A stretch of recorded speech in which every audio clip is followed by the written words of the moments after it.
Vurğu qəbul edə bilən şəkilçilərin tapılması tələb edilir.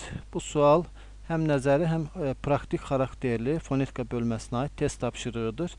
Nəzəri xarakterli ona görə ki, bu vurğu qəbul etməyən şəkilçiləri Araz kursu dərsliğinin sonunda tapmaq olar və bu şəkildə cavabı buradan çıxarmaq mümkündür. Eyni zamanda şagirdlər sözdə vurğunun yerini tapma vərdişinə yiyələnməlidirlər. Bu da bir praktik məsələdir. Beləliklə, birinci bənddəki madan mədən, ikinci bənddəki casna cəsnə və altıncı bənddəki gil şəkilçiləri vurğu qəbul etməyən şəkilçilər qrupuna aiddir. Praktik olaraq da şagirdlər bu şəkilçiləri sözə artıraraq vurğunun həqiqətən bu şəkilçilər üzərində olmadığını təsbit edə bilər. Məsələn, gəlmədən sözünə baxsaq,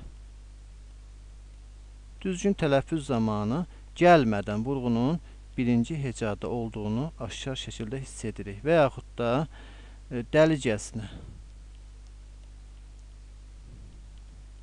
sözündə dəlicəsinə vurğunun ikinci hecada olduğunu hiss edirik. Bu da madan və dən və cəsnə şəkilçilərinin vurğu qəbul etməməsi nəticəsində baş vermişdir.